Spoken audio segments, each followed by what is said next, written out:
ఈ వైఎస్ఆర్ వాళ్ళు ఈ ఎవరైతే వాకర్స్ అసోసియేషన్ వాళ్ళు మరి ఒక పక్క ఫారెస్ట్లో ఇచ్చినా కానీ ఇక్కడ కట్టమంచి చెరువులో కానీ గంగిరేడి చెరువులో కూడా ఇస్తూ ఉంటే నిన్న ఏ విధంగా వాళ్ళు దాన్ని ధ్వంసం చేశారో చూశారు. డబ్బులు పెట్టి తీసుకొచ్చాం, వాళ్ళకి అంత ఇష్టం లేకపోతే నోటీస్ కానీ ఇచ్చుంటే మేమే ఇప్పకొచ్చి పెట్టి మళ్ళీ పర్మిషన్ తీసుకునేవాళ్ళం. ఇంత దౌర్జన్యంగా ఒక వ్యక్తి కోసం చేస్తూ ఉన్నారు. వాళ్ళది బ్యానర్లు అట్లే ఉన్నాయి, వాళ్ళ బెంచ్లు కూడా అట్లే ఉన్నాయి. ఇప్పుడు కూడా మేము కమిషనర్ని ఆర్డీఓని కూడా కలుస్తాం.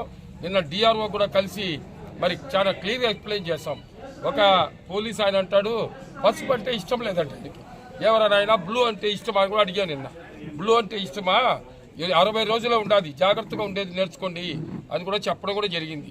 ఎవరైతే కూడా సరేనని మీ సభాముఖంగా కూడా మీకు వాళ్ళకి తెలియజేస్తున్నా, ఎవరు తప్పు చేసి ఇల్లీగల్గా ఒక పార్టీకి సపోర్ట్ చేస్తే మాత్రం తప్పకుండా మేము వాళ్ళని కూడా వాళ్ళ రేపు రాబోయే గవర్నమెంట్లో దృష్టికి తీసుకొని వచ్చి వాళ్ళ పైన తప్పు చేసిన వాళ్ళని పనిష్మెంట్ ఇచ్చేంత వరకు మేము వదిలిపెట్టమని కూడా ఈ సందర్భంగా తెలియజేస్తాం.